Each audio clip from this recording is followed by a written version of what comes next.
Alright, well, hello everyone.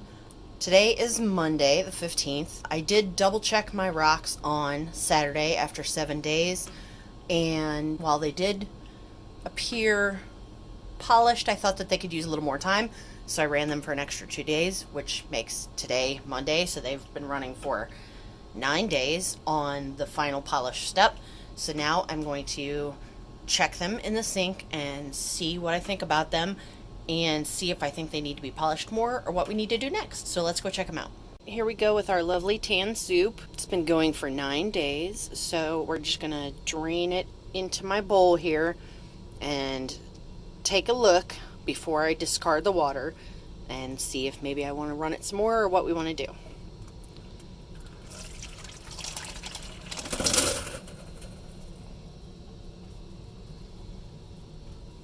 Lovely. Alright, let's take a look at some of these rocks. I'm going to run some water here. And we're just going to pick out, I believe this was the tiger's eye. And let's just see how it looks. Give it a little rinsey rinse. And see how we look.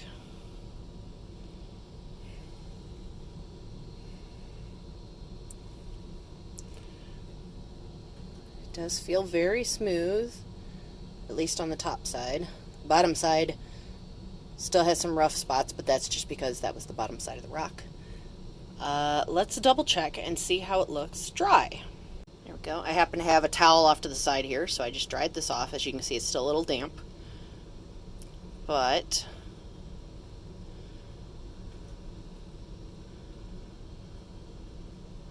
one thing that I looked at did recommend that even though these might be smooth, they might not be shiny unless you burnish them or polish them with a cloth.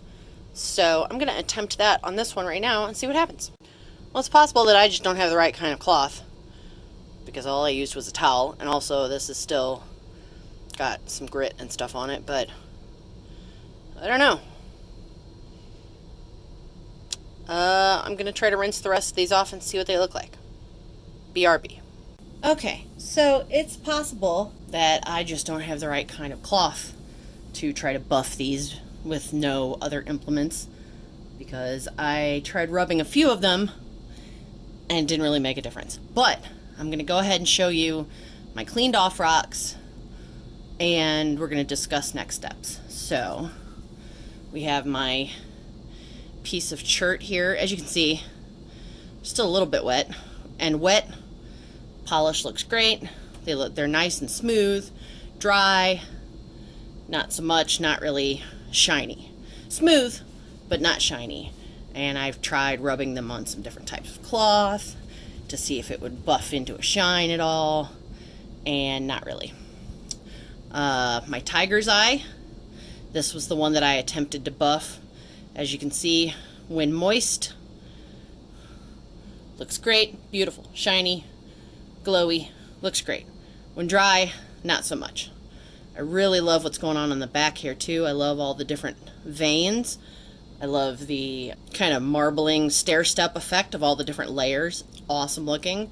And my big metallic patch on the top there. But again, when it's not wet, it just kind of dulls to nothing. My L-shaped rock that's not L-shaped anymore is doing all right. As you can see, a lot of the black stripes became more pronounced as we went. Looks pretty cool. These were actually two that I had from another bag of rock, that like holographic foil bag of rocks that I had that I showed you guys in the first video, that were already pretty smooth, but I decided to just go ahead and throw them in here in the polish phase to see what would happen. I chose both of these, and I don't know if the camera's going to pick it up or not. But as you can see on this one, it definitely has some kind of quartz or something in there. It sparkles like nobody's business. And it's just so, so, so cool. At least on that one side. On the back side, it's got a little bit, not as much. It's still a little damp there.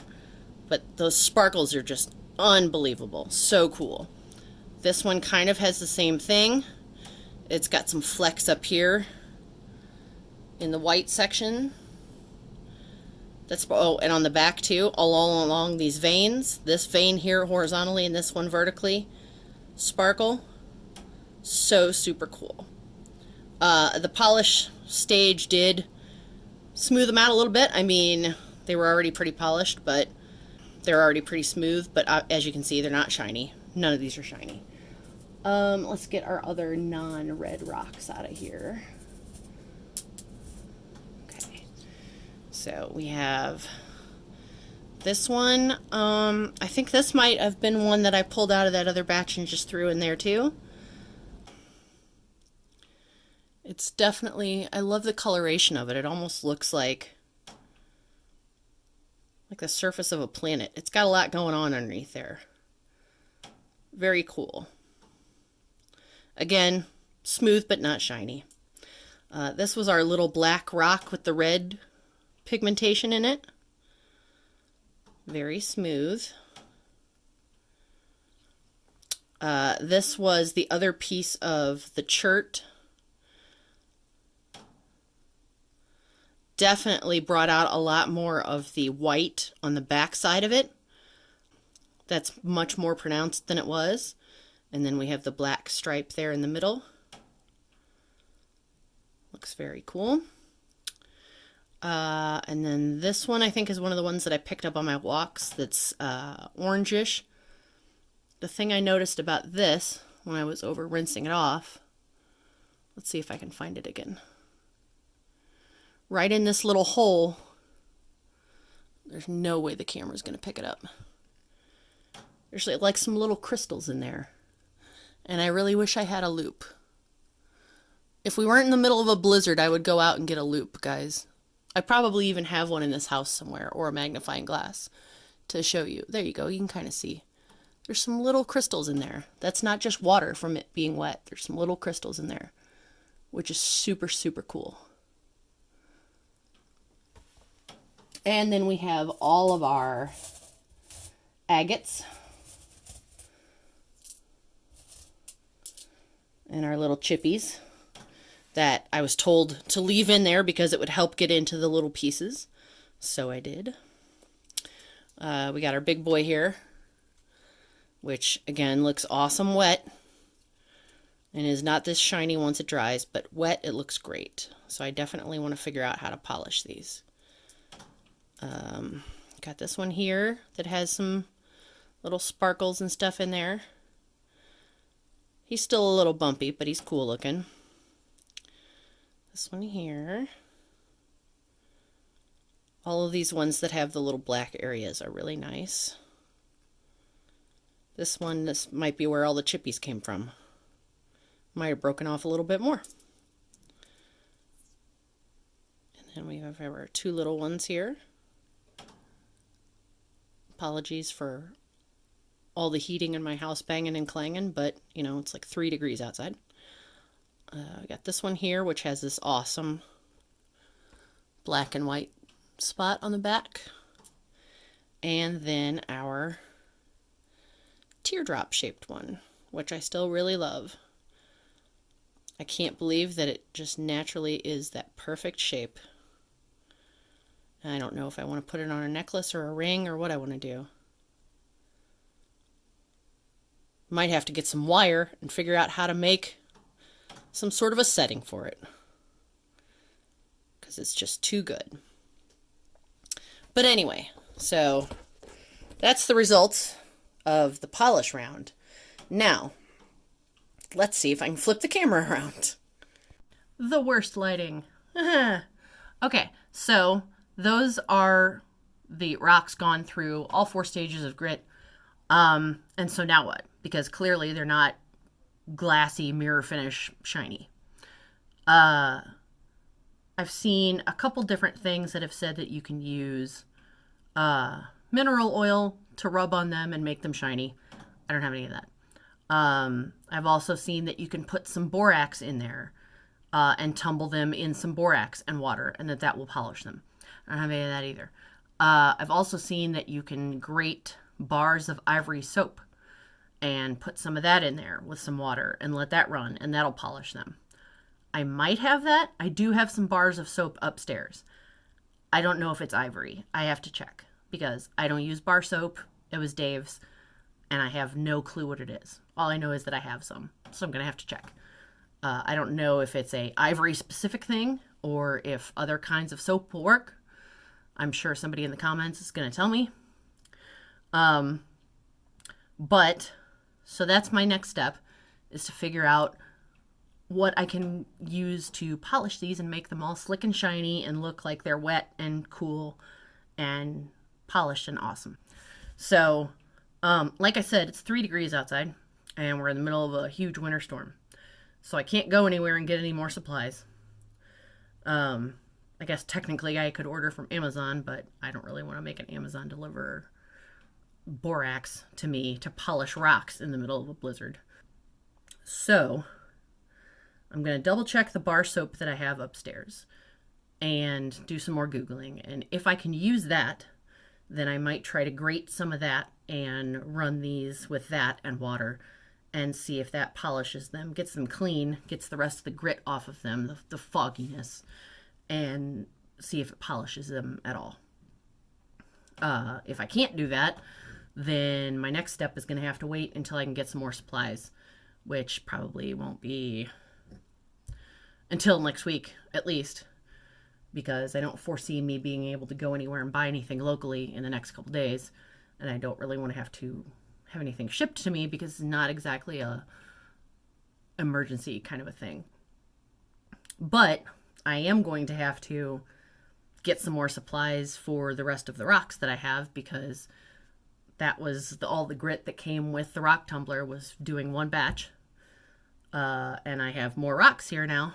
So if I want to start up some new batches, I'm going to need some more supplies. So I've seen that Harbor Freight sells a kit, or yeah, I guess a kit, like a batch of all the different types of grit. And there's other places you can order it off Amazon. You can order it at a bunch of different places. So I'm going to have to research that and figure out what I want to do as far as getting supplies to do the rest of these. And also I did find one website, which hopefully I bookmarked it. Now I can't remember. That sells loads of raw rocks to tumble of all different types from all over the world. And as much fun as I have going out and trying to find rocks locally, it's the middle of winter. And also I don't know where to go other than a couple different parks, and I'm just finding the same kind of rocks every time I go. So to hold me over until the springtime, or when I could actually go places and do things, I might look into ordering some rocks from places that I'll never be able to go, so that I can have some cool rocks to tumble in the interim. So that's kind of where we're at. Also, I didn't hear from anybody as to what I should do with my sparkly rocks, with my sugar crystals, as to whether or not those are tumbleable. I might actually try asking somebody on TikTok, because I follow a lot of rock tumbler people on TikTok now who are making me jealous because they live in climates and places where they can just go up in mountains and get tons of cool rocks and have like a half a dozen rock tumblers all going in their garage at the same time. That must be nice. So anyway, that's where I'm at. These are done until I can figure out how to polish them. And then I'm going to order some supplies and maybe some other rocks. And start up a new batch whenever it's not snowpocalypse outside. So, see you then.